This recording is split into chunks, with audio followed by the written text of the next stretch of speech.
When I play up game and then talk, I'm trying, Jennifer.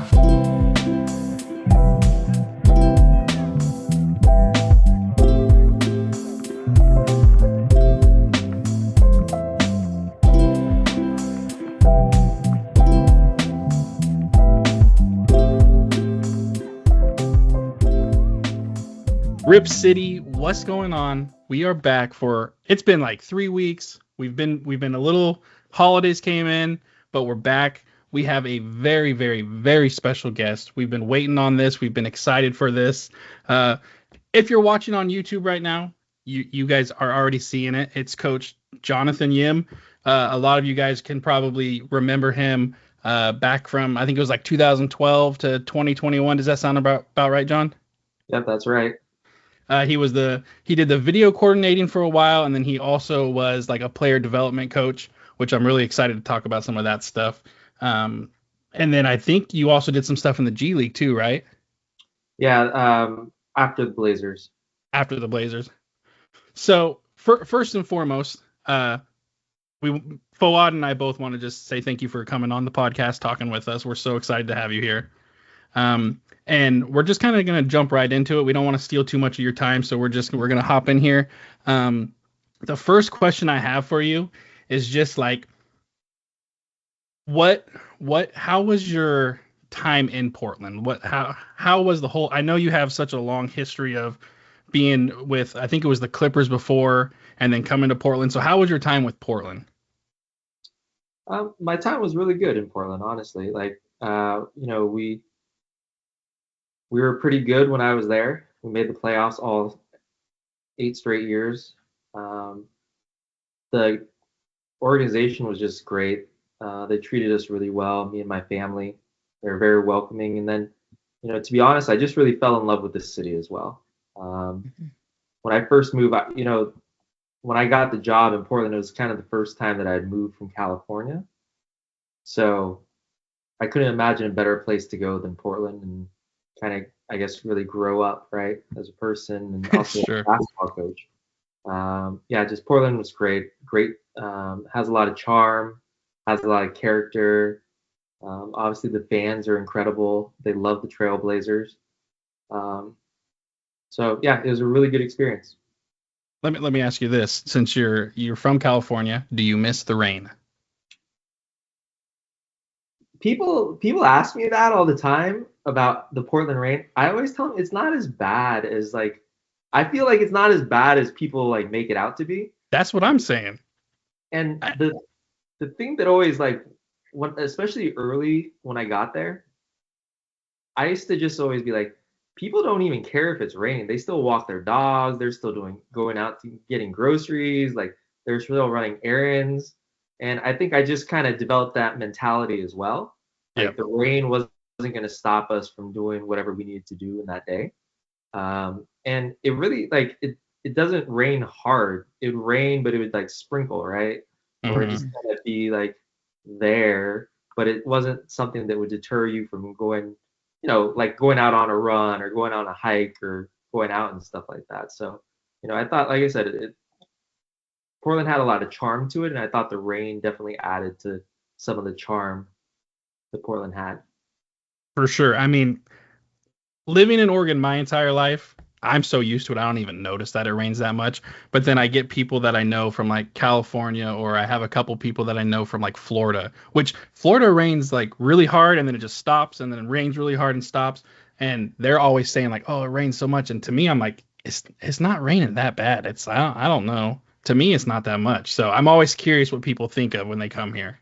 When in California, because it doesn't rain as much, I had on Spotify, I had a playlist. It was called my rain mix. So when it would rain, I would play it and stuff. I do remember my first year being gosh darn it, this rain mix is just getting overplayed. I'm sick of these songs. I do remember that. But yeah, it's not as bad as you might think it might be. So I'm gonna guess when you were in Portland, that was probably the number one playlist you were playing then, if you were using that when it was raining.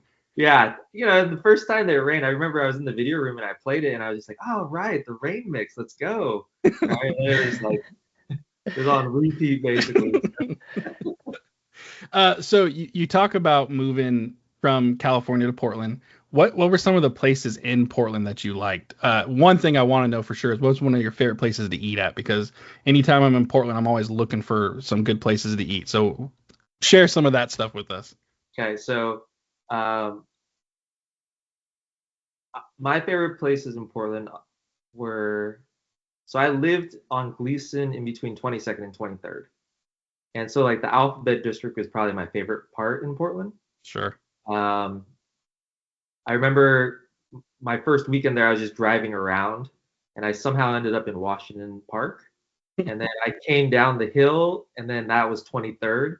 And I was like, gosh, this place, it has like such character and it's just very vibrant and there was great energy there and just everyone was out because it was a great fall day. And I was like, I just want to live in this area, right? And be part of it and stuff like that. So that's probably my favorite part. I learned, I think, as the longer I lived there, I definitely liked the East Side too. I grew very fond of the East Side. I had some friends that lived over there as well. So Northeast really, um, I developed a love for the Northeast. For restaurants, like I love to eat, so I definitely was going out a lot to eat. My favorite restaurants, I really liked Andina, which is in the Pearl. Nostrana was one of my favorites. That's in Northeast. They had something on Thursdays, like Gnocchi Thursdays. Oh, okay. I would go to, but they made great pizzas, pastas. The Nostrana salad was one of my favorite. Bamboo sushi. Oh, now we're talking. Yeah. After games, we really liked. It's on Burnside. What? Yeah, Ringside Steakhouse. Okay. So we used to really like Ringside. I thought that they had the best happy hour at the time. You could get like a really nice French dip for like $1. They had like $1. It was great. That's a deal right there. Yeah. So like those are kind of like Polo Norte was another place that I really liked. And then there's a Cao Mengao spot right there. She started in a food cart and then she ended up having 2 restaurants. Oh, really? I mean, like I could just talk about food all day. We don't even gotta talk about the Blazers. Yeah, we don't care about the Blazers anymore. Now we're talking food. I'm trying to remember what it was called. It's a wing place and it. Oh man, that's what it is. Oh yeah. Man. Oh, yeah. That place. That had some spicy wings though. Yeah, that place is good too. Yeah. Say what was it called again? Fire on the Mountain. I knew it had to do with something with a mountain. That's right. I gotta note down all these places for whenever I go to Portland. I gotta try them all out. I'll send you a list. I have a notes document on it, so I can just send you the name and it tells you who it is, like that. So yeah. And then I had one other question. When you're in Portland, like, how do you feel compared to like traffic in California around game day? How is traffic in Portland? For it, I think I would get frustrated about it because I was always like, why are there only 3 lanes on a freeway, right? Because in California we got like 10, 12 lanes. Yeah. Right? Yeah. And I remember talking to someone in the city about it and was like, why do you guys only have 3 lanes and stuff? And he was like, well, where do you want us to build more lanes? He's like, if we build to the right, then we're going to go into the river. And if we build to the left, we're going to go into the mountains. So he's like, where do you want the lanes to be? And when he said that, I was like, that makes a lot of sense. You know, that makes a lot of sense. Driving from Roseburg up to Portland, it's like about a 3-hour drive. And that's always one of the things. Like once you start to get close to Portland, I'm like, oh, here comes the traffic. So I'm always curious what other people who deal with a lot more worse traffic than we do here. I'm always curious what they think of that. People are really nice on the road, though, I have to say. Like in California, they're very aggressive. Yeah. So like they won't let you in, they won't let you over, all that. Like I feel like in Portland or in Oregon especially, like they're a lot more accommodating and friendlier when they drive. There's probably not much of everyone in California seems like they're always in a rush to get somewhere. Always, yep. So let's transition into some Blazer memories, some Blazer moments. I'm gonna let Fawad take the next question here. I've asked you like 12. I feel bad. So Fawad, go ahead and take it away. No worries. Let's just start off with something broad. Like what are some of your favorite memories from the Blazers? Um, Man, I have a lot. So, It was a uh, good era that you were there. Yes, yeah, Love very to good. see. I think so. Like on the court, my favorite memories. So like we can just kind of start, and I can kind of go by the years, I guess even. So Dame's shot against Houston was definitely probably my Hmm. first like big moment memory that I have. Well, no, because Dame had made two game-winning shots that season, one in Cleveland and one in Detroit, Hmm. back-to-back games, and Yep. like that's when I was like, dang, he's pretty good, right? So, the Houston shot though, for me, that was a big moment because I was in the video room and um, you have to prepare for the next opponent, right? And so the next opponent was either going to be San Antonio or Dallas. So we didn't know who it was going to be because they were going to game seven.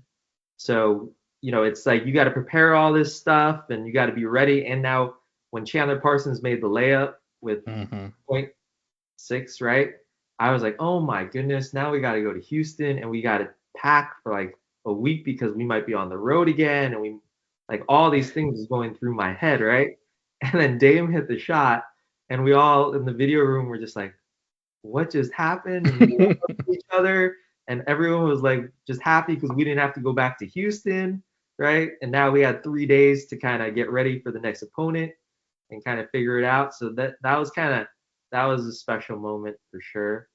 And if I recall right, that play wasn't even drawn up for that, correct? Do you remember Oh, this at all? yeah, it was supposed to go to LaMarcus, Okay, but that's what I thought. Dame said like that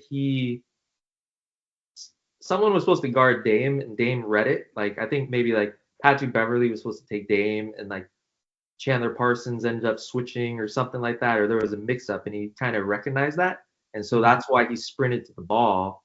And then Nico just threw him a great pass. And then Hmm. Dame, it's funny because Dame always kind of seams the ball when he's about to shoot. And that's the only time he says that he didn't seam the ball. He just let it go. So I Hmm. thought that was kind of different. And then, yeah, obviously the OKC shot was incredible.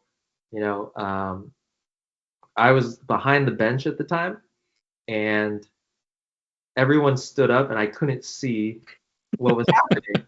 And so I was like, I'm gonna stand on the chair, but then I forget who stood on a chair, and then they fell through the chair on a game-winning shot, and like they got hurt. It was on our team too. I forget who it was, but something like that happened. So I actually moved to the front so I could get a Okay. better angle of it, and I thought I was there for like a minute, but it was probably only like 3 or 4 seconds, right? So because he's just dribbling, Hmm. Hmm. and then when the shot went in, obviously, I was jumping up and down. I was running toward the dog pile, and then I was like, wait a second, coaches can't jump in the dog pile, you know? I like ran, and I think I got to the free throw line, and then I was like, I started running backwards. Can, uh, can I ask you a question about that? yeah, About that whole game, essentially. yeah, That's the game where Nurk for the first time came back to the arena for the first time, correct?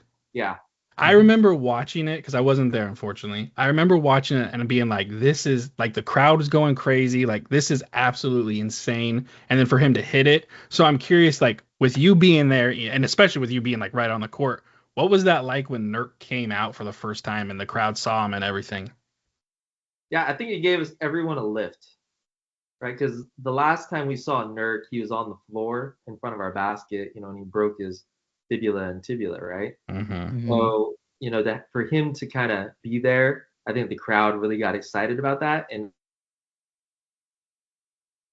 with like 8 minutes to go in the fourth, and the crowd just, started getting cheering, and you could see our guys kind of look at Nurk, and like they just, you know, Hmm. I mean, they were everyone loved Nurk. Yeah. So it was a really cool moment to be there And, at that time. and if I remember right, we were losing when he showed up, correct? And then Yeah, like we just made this. we were down by double digits, Hmm. and so that definitely provided everyone with the spark and the jolt they needed. Because I mean, Dame and CJ want to win all the time, but I think human nature would say like, we were up 3-1, right? So it's Mhm. like, okay, we have, if we drop this one, it's okay because we had already won in OKC. Maybe it's the mentality like, oh, we can go back and win and stuff like that.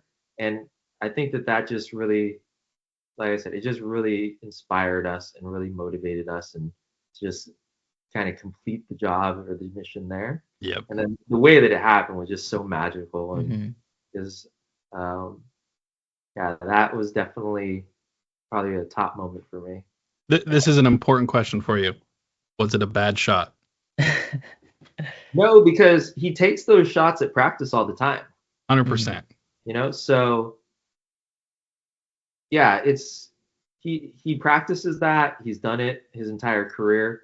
It's funny because I think that season he hit a similar shot against the Lakers. Um, On Brandon Ingram. yeah, on Brandon Ingram. I think Hmm. it was the same that year too, I think it and was. it wasn't as far, but he definitely is capable of making that shot, and he Yep. does it with such ease that to me, I don't think it's a bad shot. So I mean, I think if you ask most Portland fans, it wasn't a bad shot. We were totally we live and die by that, and we were fine with that. And to make it, and that whole series was such a fun series, and you have Westbrook and Dame chirping at each other, and it's just that was one of the most fun series to watch. the funny thing too is I don't know if you remember, but we were not favored to win that series. Yeah. Because we lost to OKC 4 straight times during the regular season. So there was definitely that added motivation as well because they had our number all year. And, I remember feeling pretty good. Ennis Cantor, he had played a Yes. heck of a game one. He made some like crazy left-handed layup. That was the one where you went like that. Yeah, right. Like to kind of clinch the game of game one. After that, I was Hmm. like, okay, I feel like the luck's going to be with us a little bit more and stuff like that. And Dame was just on a mission. And I think like he's shown out throughout his career that when he's determined and he's motivated, like there's not many people or Hmm. things that can definitely stop him. And I think that's also the series where it's one of my favorite like pictures and moments is when he was doing the like dropping bombs. Uh, I don't even know how to explain it. I mean, that What was was it? It was, he hit like he two or said three something. threes, Yeah. and he said dropping bombs. I think is what he said. I love that moment right there. That was one of my favorite moments. I think he Yeah, said bombs away. Or yeah, bombs away. Yeah, that's what it was. Russ missed a shot. He guarded Russ. Russ Yep. Yeah. missed a shot, and then he came down and he hit the three in front of him. And then, Yeah, I'm yeah, he getting all did that. fired That up was, thinking about it. That was such yeah, a fun series, man. That moment specifically is like one of my favorite day moments too. yeah. And something we're gonna talk about in a little bit. And if you want to talk about it right now, we can.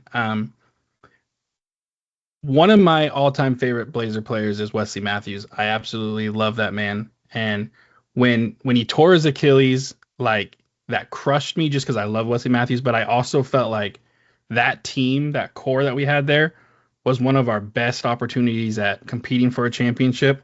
So that entire time frame you'd been there, was that one of the teams you felt like could win a championship? And was there other teams you felt like could win a championship? Or at least compete, like seriously compete for a championship. Yeah, that team definitely, I think that was the first time we kind of went into the year where I was like, dang, we have a really good shot to win a championship. Because we were really good that year. The year before Mhm. we'd gone to the second round. So I felt like that gave us some playoff experience as a Yep. group, right? And we, Neil made a great trade, or I guess it's debatable now, but like he made a trade to like kind of really go for it by getting Aaron Aflalo, Yep. right? And I felt like we had the depth and we had the experience and we had this. We played Golden State really tough that year. I think Golden State won the title that year for Hmm. their first Hmm. title, and so I think we were 2-2 with Golden State that year. There weren't a lot of teams that could match us physically, with LaMarcus and Robin, and then obviously with the guard play of Wes and Dame, and then you had Nico who could do it all, and you had Steve Blake and Chris Kaman coming off the bench, Yes. and Joel Freeland, and then CJ was kind of coming into his own as well. So like that. I remember being after All-Star break and just kind of having a sense like we were all just kind of waiting for the playoffs to start. Like I don't want to say that we were bored, but it's just like, okay, we know what the sprint we're sprinting toward, and we have a really good shot at this. So yeah, when Wes went down, I think he was really the heart and soul of that team, that group for those at least the 2 years that I was there with them. Yep. And, yeah, and Aflalo ended up being hurt. He ended up being hurt during the playoffs, and we just Memphis was really good too that year. I think they beat us in 5, and they were a tough matchup for us, and so that was it's very unfortunate timing for everything to happen. Because when West got hurt, I feel like we were the 2nd seed in the West too. We were. Yeah, we were right there. I think we dropped to 5, maybe 5 or 6. So because we didn't have home court in that first round. Yeah, I think it was 5. I think that sounds about right. Yeah, that was. I feel like I could be remembering wrong, but I think we were technically the 4th seed because they had like the division thing, but we didn't have home court because the 5 seed had a better record. So I think that was that year. Yep. That makes sense. Yeah. Sorry, we kind of got sidetracked there on your favorite moments. Do you have any other moments you wanted to talk about? Off the court, I think that some of the things that maybe the people don't really see or hear about. I think that there were a lot of great off the court moments. I just really think that the entire team and organization during that time was really special. And some off the court things or just or team things that I thought were great was let's see, what year would it have been? 14-15, I think. It was the year after LaMarcus and Rob. We got basically a whole new unit. And Chris came and stayed. He was kind of a holdover from the previous year, but he didn't really play that much. And one of my favorite moments was his birthday. So as tradition, what you do is you have the rookies sing happy birthday to everybody, or I guess to whoever's birthday it is. And our assistant general manager thought we should sing something different than happy birthday because it was Cayman. So they sang Stand By Me. Oh, okay. So it was kind of like a production almost, right? Where we had like Pat Connaughton started it, and then another rookie came, and then another rookie came and started singing, and what I thought was really cool was toward the middle where the chorus line is and stuff, everyone kind of jumped in and started singing. The whole team did? The whole team and the staff and stuff. We were in the theater and stuff. So like that was like a very cool moment where I just remember it and I'm just like, that's different. I don't know how many teams would sing Stand By Me to one of their players, Was there a reason why they sang that? No, it was just like I said, it's because it was his birthday. Gotcha. And so it was just different. Like I thought that was different, and I think that showed the character of the players that we had there at the time, that they were willing to do that. And, and I also think it shows how much they thought of Cayman as well. Yeah. Trying to think of some other ones. I think some of that came across too, because as fans, like I felt like those teams were very like tight knit, and it came across that you guys were very closer than most other teams I've seen. And I also have one more question, if you're okay talking about it. You had the accident, and I think it was 2019. Yeah. And then there was that picture or video of Noah Vonleh coming in, like he was with you when it happened. So is it okay if you talk about that a little bit? Yeah, sure. So I was in a car accident. So after Dame shot, right? Because we had some time off, my family was in town, and so we went to lunch, and then we went to Multnomah Falls, so that we could they were leaving the next day, so they just wanted to go see some things, and we had dinner that night. So I was like, let's just go to the falls, and then we can come back for dinner. And so on our way back, we got into a car accident, um, and it was pretty. Um, yeah, it was a big accident. So, Mhm. honestly, when you look at pictures of the car, um, it's we were lucky to be alive. Wow. So, yeah, so I was in the hospital for three weeks, I think, 20 something days maybe.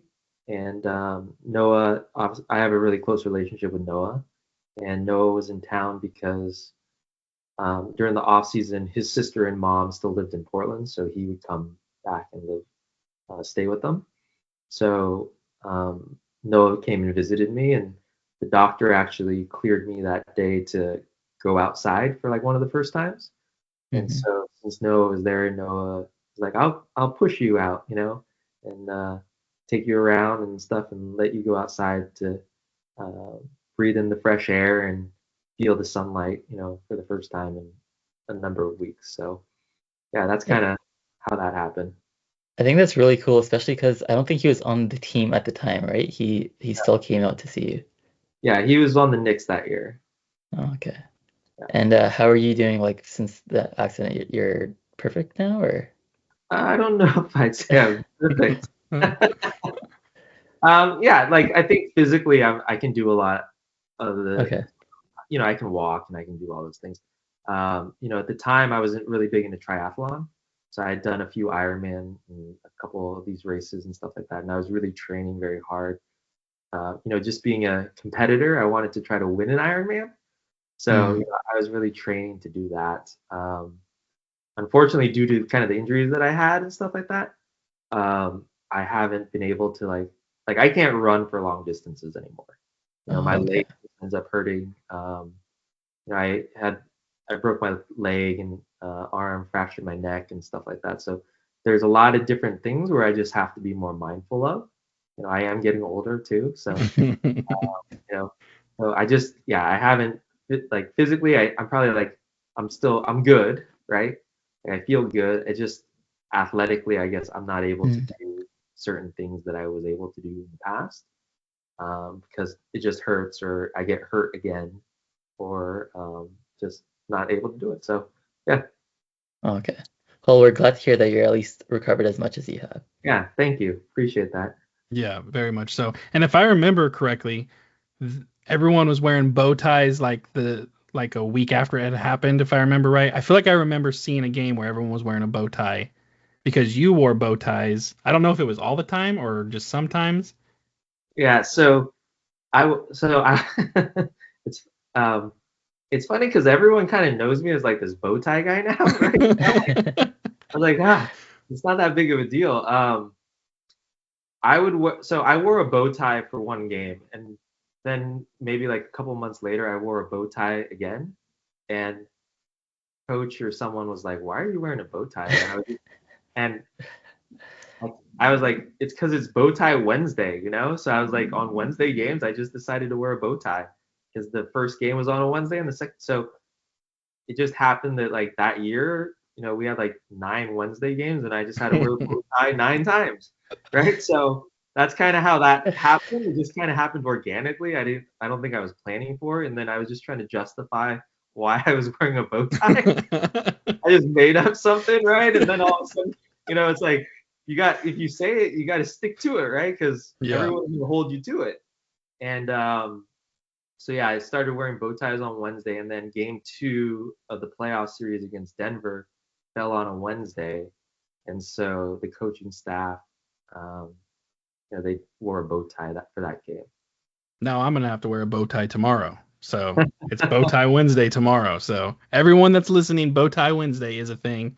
You heard it here first. You want? We should have worn a bow tie today. So I don't know how to tie a bow tie. That's what's Are, crazy. were they But clip-ons? no, so they were real bow ties, but Okay. Coach Stotts knew how to tie a bow tie. So he ended up having to tie my bow ties every Wednesday. So when we were getting ready for the game, we'd be there, and I would have to go to his office, and I'd be like, "All right, coach, let's do it." That is And so he awesome. would tie my bow tie, and he ties it perfectly, like just absolutely perfectly. Does he wear bow ties? I mean, he seems like a guy that would wear bow ties. Yeah, he's worn a bow tie a few times. Yeah, That's awesome. throughout when we were there, he would wear a bow tie every once in a while. Yeah, That is I awesome. loved Coach Stotts too. yeah. Do you He have any was go like for it, do Vaughn. you have any good do you have any interesting stories about him by any chance? No, I just grabbed dinner with him. Like recently? Yeah, Oh, about a week nice. and a half ago. He was, he's with Golden State now, so they were playing the Hmm. Clippers, and we were able to kind of share a meal together and just talk. And he means a great deal to me. He's a mentor. He's a great friend to me. Um, I'm really thankful for him and Neil for giving me an opportunity. My first real job in the NBA. So there's definitely always going to be a sense of loyalty and um, just being thankful and blessed, to him Hmm. uh, because of it. So, you know, Coach is definitely a father figure to me and someone that I hold very high regard. And trying to think of like some coach stories, I guess. Um, he was the thing that I really appreciate about Coach was like my first couple years, I messed up a lot in the video room. Like it was my first time being a head video coordinator. Um, yeah, I messed up a lot, and he was very gracious, and he was very like I couldn't imagine working for someone better.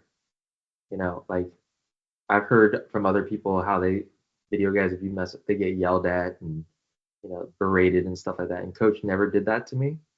He's very fair, um, and he really gave me an opportunity to really grow just as a basketball coach too, which I'm very appreciative.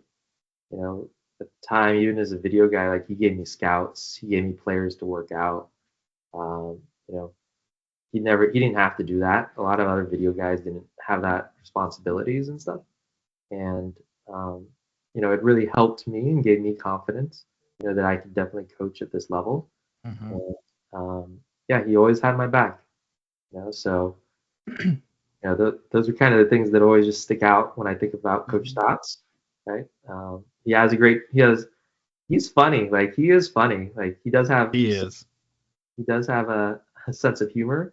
Um, I really always liked it when like a preseason game. I think in 2019 when we played at Memorial Coliseum against the Hmm. Nuggets, he decided to dress like retro, like 70s, and he had Yep. all the coaches dress that way. So like just different things like that. I think made him unique and special. Um, the other thing is he really loved Portland. Like he really loved Portland. Even after we were let go, he stayed in Portland for an extra year. And, because he really enjoyed his time when he was there.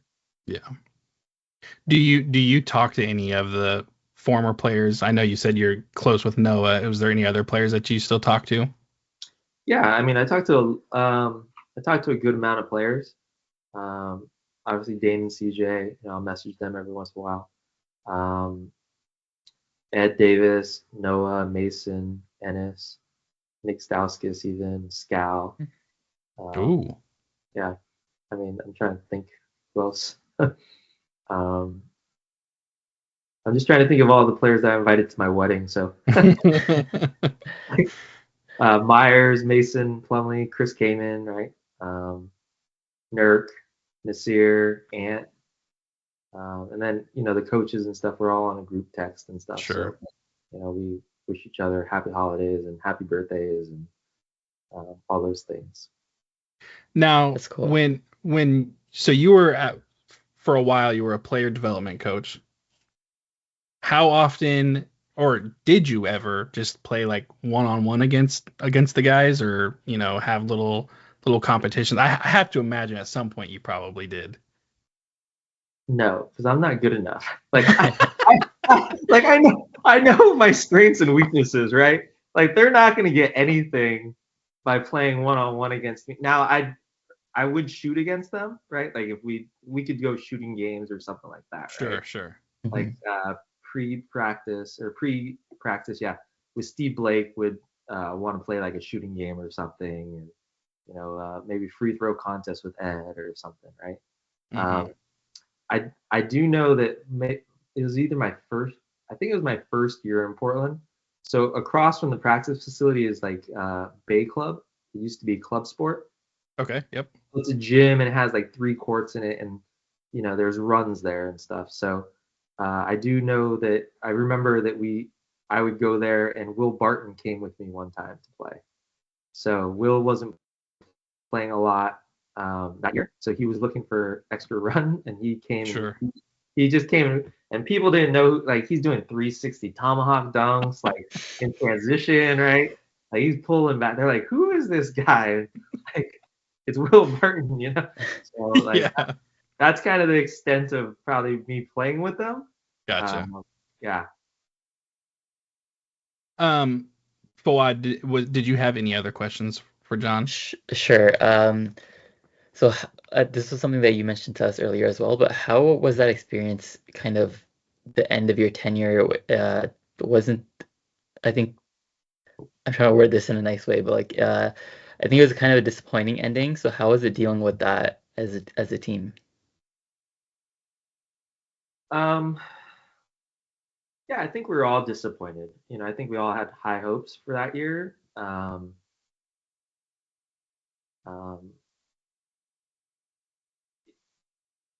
like, okay, so for me, like, I remember sitting at dinner with like Dame and CJ, and Dame always being like, "Hey, we're gonna win a championship and stuff, right?" And so, like, I really took that to heart, and I really wanted to do that with them, because like, these are my friends, and we've been together for so long and stuff like that. And so, for us to fall short and then to get kind of, I guess what you're saying is like maybe fired or let go, right? Like, that was very, very difficult for me, you know. Um, I remember after the next season, I ended up coming down and working in the G League with the Lakers and stuff, but I would watch the games, and it was basically the same team that we had last year. And it was early in the year, and Dame made a great shot, and the crowd's going wild at the Moda Center. And it's like a Friday night, and like it's a big win for them. And I actually got really jealous, honestly, because I was like, I miss kind of being there, in those moments and stuff. Sure. And um, that was really, for me at least, that was really hard. And so um, it's, I don't, I don't know if, I don't know if I think I'm over it a little bit better now, kind of not being there and stuff. But um, yeah, definitely a part of me still misses it and stuff. Sure. And the fact that we had something so special and something that we all really hold dear in our hearts. There's definitely part of me that definitely misses that. Mm-hmm. Wishes that we could have. I was just watching something. It's like they said something like, when you win a championship, you're kind of always bonded together and stuff, right? And Mhm. I do feel like we were bonded together, even though we didn't win a championship. And Sure. like, that was a tough 2 year stretch. I mean, for me, like, I got in an accident, and then we had COVID, and then we had to go to the bubble, and then it was the next year, right, where it was kind of like a COVID year where we really couldn't do anything, and we kind of still traveling and stuff, and then we got knocked out in the first round and stuff like that. So it was just like a lot for everybody, and I just think that it was, some people handled it well and some people didn't. And I probably you know didn't handle it as well as, yeah. I don't I know. mean, it's tough. You develop relationships. You're so attached to something. It's something that you love doing. Like, that would be difficult for anybody. Yeah, yeah. You, This you brought is it you brought it up. Oh, actually, go for it, Fawad. Sorry. This is a little bit of a loaded question, so if you wanna skip over that, it's fine. But do you think there was anything that maybe we could have done differently to maybe win a championship, or was that about all we had? I know it's tough. Yeah, I mean, I think so much of it just comes down to luck too, Hmm. right? Like, we talked about Wes getting hurt, right? If he doesn't get hurt, maybe we have a chance to win then. Even the year that we went to the Western Conference Finals, like Nurk was playing incredibly. Hmm. So if Nurk doesn't get hurt, maybe that Yeah. puts us in a better situation to win it. Um, So yeah, I don't. It's at the beginning of the year, I feel like every team feels like that they could potentially win it, right? And then a lot of things need to break your way. Yep. And unfortunately for us, they didn't break our way. You know, so I can tell you this: we tried our best, and we definitely gave it our all, and everyone was definitely motivated to try to win a championship. I don't think we went into a single year saying like, oh, we're not trying to compete Hmm. and trying to win. Uh, Definitely, especially with Dame. Dame always had a mindset that we were going to win. So, when your leader has that mindset, and it just trickles down to everybody. And so the standard was that, and we were going to live up to that standard every single day. And so, yeah, we definitely tried. Just didn't break our way. Yeah, I'm sure there's a lot of luck involved every single year with every team. So like I still had fun. I don't care. For me, it's not a championship or bust. It's like I want to see the team give it their all, and I think that you guys did. But you mentioned the year Nurk got hurt. Personally, that was when I felt like if Nurk had been healthy, I think that was our best chance. I thought like we were so deep. The series against Denver is probably my favorite moment as a Blazers fan, especially the 4 OT game with Rodney Hood coming in. So was there anything from that series? I know you already talked about the OKC one, but any memories from either the 4 OT game or Game 7 that really stood out to you? Well, is after, so I was in the hospital. And I remember Oh, watching the right. I Okay. remember watching the 4 overtime game. And their doctors are trying to give me my medicine. I was like, wait, I don't want to go to bed yet, right? I gotta sleep. I want to watch this. So my friend Kid come from California, and he had ordered pizza too, and so we're waiting, and we're just eating. So yeah, so like that. I mean, that was such a special series too. So Mhm. um, I think that there were so many iconic moments from that series as well. Like you said, Rodney making the three in the fourth overtime, and I thought CJ was great in Game 7. And I mean, Yes. you forget like we had to win Game 6 too, right? Hmm. At home because we were down 3-2. We had to win Game 6 and Game 7, in order to advance and stuff. And so yeah, I remember the thing that just really resonates with me too is I remember Damian coming off the court, and he just was like almost in tears, Yes. right? Because we had finally advanced. Because up until that Hmm. point, we had been to the second round a couple times, so he had finally advanced to the conference finals, and uh, I could just see the emotion on his face and how much it meant to him as well. Yep. So that was pretty cool. And I think we had started our podcast that year, and that was actually something we talked about when that happened. Like you could tell how much it meant to him to be able to do that, to make it to the Western Conference Finals, and that is honestly one of my favorite things to see when it's like emotional watching it because you know how much it meant to him. It meant just as just it meant as much to us too. But like for Dame, doing what he's done for his whole career with us, like that moment right there was like he felt. I have to imagine he felt like a weight had been lifted off. He'd kind of made it to that next step, and that that that was a very very cool moment there. So I'm so glad you brought that up because I totally forgot about that. One other thing you mentioned, and I totally spaced asking you about this, the bubble. You were there for that. How was that? That was insane. I mean, that the whole world was crazy at that point, but like just that whole environment, it was the first sport to kind of come back and do something like that. How was that whole environment? It was actually really cool. Um, I didn't want to go to the bubble in the beginning. It's like you didn't know what it was going to be, and I didn't want to be away from my family and stuff like that. So I was a little skeptical in the beginning, and and I ended up really being really happy to go. It was a very, it was a, the NBA did a great job in Hmm. keeping everyone safe. And it was also really cool because like I think 22 teams ended up going, and at no point in our basketball careers would other than maybe summer league, right? Would all 22 teams be there? Like, and I mean like coaches and Yeah. all the players. So like I would have dinner one time with like Mason, Ed, and Noah. And Noah's, he's on one team, and Ed's on a different team, and Mason's on a different team, and we're all sitting at dinner, right? That would never happen during the year, Mm-hmm. right?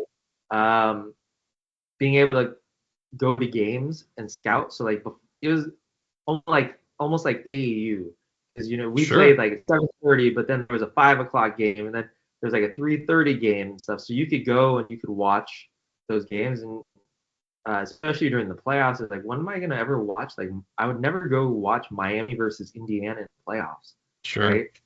It's so different. Like Houston, OKC, I'd never go there and actually watch it, right? While we're in the playoffs. So I thought that was kind of cool. Yeah, and just the entire there, I we talk about like crazy or cool moments and stuff. There's a lot of moments from the bubble that just were so unique and different that that just sticks out, and um, it was definitely, yeah, it was a cool experience You for know, sure. something you just said, I had never even thought about the fact that there's 22 teams all in the same area. You're like, that is true. That's such a crazy thing. I never even thought about like you're running into people that you wouldn't normally just see, and that's pretty crazy. Yeah, I never considered that like that doesn't happen regularly. No, like we started in the yacht club. So there was actually a tier system on what hotel you stayed at based on your record. So we started in the yacht club because we had a bad record, right? So we had to work our way up to the hotels and stuff. So the yacht club it was cool because like Neil would walk the parking lot. That was his workout and stuff. But then like Pop would be on the treadmill in the weight room, right? And then and then you'd have like the Washington guys, like Scotty Brooks was the coach there, and Tommy Shepard was the GM. They'd be in the weight room lifting, and then I'd be on the other side lifting. So like everyone, we were just all there. Like Zion's walking the hallway back from his thing, right? So Sacramento is over here, and so it was so surreal because like you have all these friends on these Hmm. different teams, and you're all in this one place. It was pretty cool. That was pretty cool. And then Yeah. we played so well too. I Mhm. thought that we were really Dame was so motivated to make the playoffs. Nurk, that was the first time Nurk had come back. Yep. Zach Collins had been hurt pretty much all Mhm. year. That was he came back, so I thought it really showed what we could do as a team if we were fully healthy, right?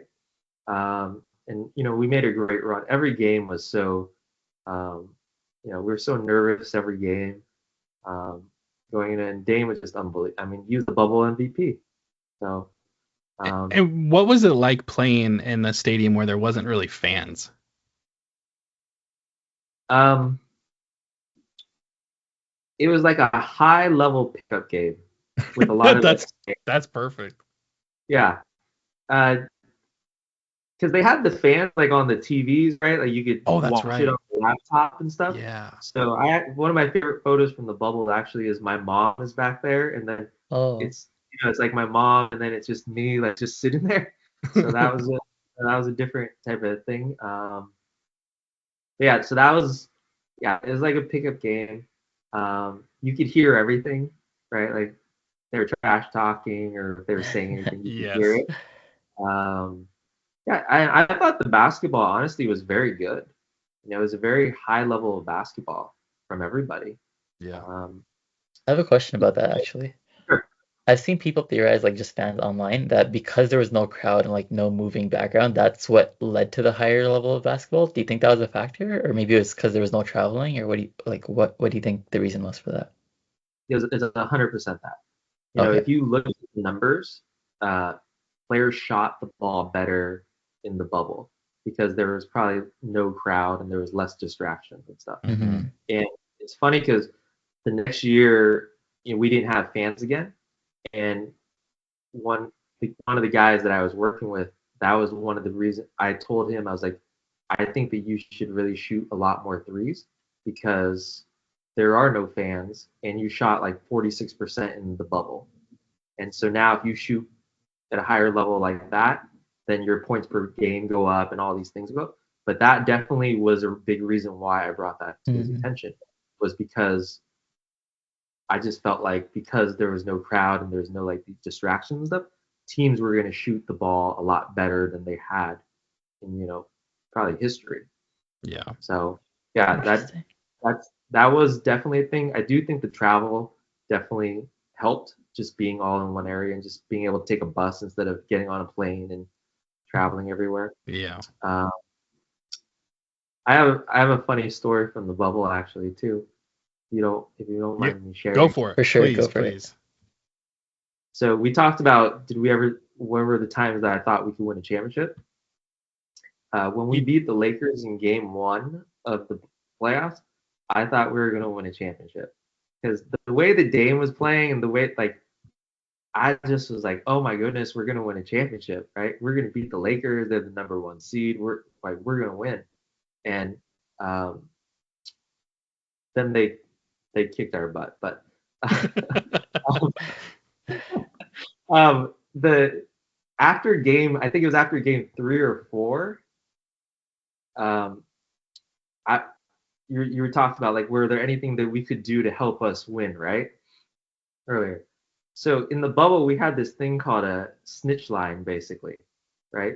So you could call the line and you could report someone for doing something that wasn't right, right? And so the Laker guys, like, they're big guys, they would never wear a mask anyway. So me and some of the other staffers would take pictures of them not wearing masks, and we would report it to the snitch line so that maybe they would get suspended. Oh my god. We were trying to do anything we could to try to help us win. So I just remember being on the bus after one of the games, and like me and Amara and some other people, like, we're going on looking at all the photos where they're not wearing masks, and we're just sending it in like incessantly, and like emails like, are you guys gonna do anything about this? Like, I thought we have rules, like, we're trying to be safe, like, whatever like we had to do to try to help them win. That is NBA an awesome That's story. hilarious. That is amazing. And you know what? If I was in your situation, I'd do the exact same 100%. thing. That is awesome. That's so funny. Oh my god. Well, Fuad, I don't have any other questions that I can think of. Did you have anything else? Just, is there any other off the court, because that's what I love hearing the most, like off the court stories. Is there anything else that's really sticks out to you? You know what? I'll ask something specific. I think Melo was there while you were there as well, right? How was that, like, seeing like an NBA legend on the team? I mean, I guess Dame is a legend too, but Melo's kind of different. Yeah, he is different. Like, I think we talk like tiers and stuff. Like, Melo's at a whole other level. Like, people like love Melo. Like, Melo, like, I remember CJ telling me, like, Melo sets trends, right? When Melo wore a hoodie, everyone wanted to wear a hoodie. Yep. Right. So, like, he's just at such another level, and we needed him. That's not, like, especially when he came to us. Like, we were so banged up. Like, that year, we were like, I remember we started, and no offense to him because I think he did a great job, but like, we started like Anthony Tolliver at center against I like remember NBA that. Yep. because we didn't have anyone else because everyone else was hurt, right? And so, like, Scal got hurt and Hassan was hurt and Zach got hurt like in game 3, and so, like, we were just so banged up, and like, we just didn't have maybe the firepower that we thought we were gonna have to start. So to add someone like him who, like, he could hoop still, and For sure. he was really good for us when he came. And then the second year when he was there, he took kind of a bench role, and he really embraced that. And I thought, like, the thing that he was really good at was, like, when he spoke, people listened, because just of his experience and his aura that he had with him. So he was incredible with the younger guys, for Nasir and Anthony Simons and Gary Trent, and at the time Jalen Horde was a two-way, and Moses Brown and stuff like that. So Yep. like he did a great job of just kind of taking those guys under his wing and just kind of speaking to them and giving them tips. And those guys grew up watching him and idolizing him. So they definitely were all ears and would listen. He has a great collection of wine in the bubble. He has Yes. fridge, wine fridge and stuff. And you know, he shared a lot, and I really enjoyed my time with Melo. My Melo story that I have. So that my last year in Portland, we had to wear masks everywhere. So if you're on the bench, you had to wear a mask, and I was in charge of enforcing like this mask wearing, and so the NBA had my number, and so when they were watching the game, they would text me and be like, Anthony Simons is not wearing a mask. Please let him know to wear a mask, right? And so I would be like, Ant, I got a text message, like, can you please put on your mask? And then he would put it on. So Melo, I don't know, he turned it over or something happened, and he got taken out of the game in the fourth quarter, and he is hot, like he was hot, and I got a text message from the NBA that says, Carmelo Anthony is not wearing a mask. Please tell him to wear a mask. And I was like, I looked at it and I looked at Gennaro and I was like, dude, should I go tell him Melo to go put on his mask? And Gennaro was like, I wouldn't if I were you. Do you see how hot he is right now? And I was like, okay. So I didn't. And then 2 minutes later, the NBA again texted me and goes, please tell Carmelo Anthony to put on a mask because he's sitting in the front so they can see him, right? Mm-hmm. Mm-hmm. So I texted them back and I was like, Melo just got taken out and he is not happy. So I am not going to tell him to put on a mask right now. But after the next timeout, I'll tell him, right? And then they said, okay. Right, because they got it. And then I have to go after the time. I have to go tell Melo like, "Hey, can you go put on a mask and everything?" And he's like, "What? I don't want to put on a mask." Like, you know, all this stuff. Like, I'm like, "Hey, I got a text. You know, like, me. It's not me. I don't care if you wear a mask right now, Melo. The NBA though needs you to wear a mask." So, yeah, That's awesome. He was fine. He put on a mask and he was fine. But yeah, that's kind of the Melo story that I remember.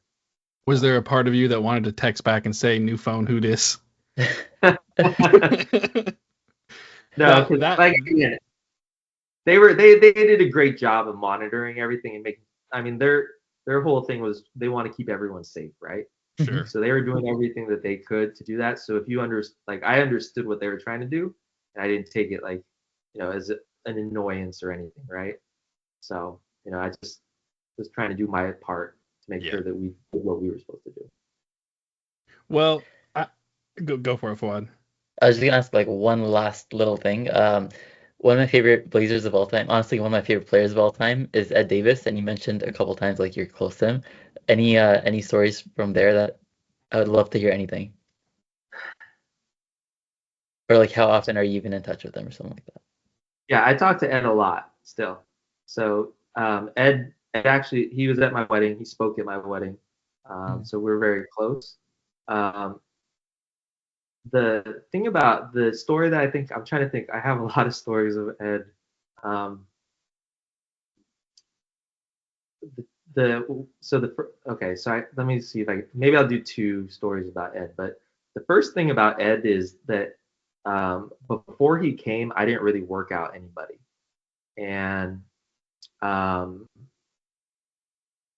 Ed, he arrived in the summer and I saw him in the gym, so I was in the video room and I just walked out and I was just redown for him and we were talking and stuff like that, and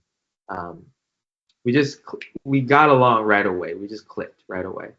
And so when the season came along and stuff, like you break down who's going to work with every player. So this coach is going to work with these guys, and like I again didn't have anyone because it was only like my second or third year there, right? And Ed just really took a liking to me, and he went up to Coach Stotts and was like, "Hey, Yim's going to work me out, and like I'm going to be Yim's guy," and stuff like that.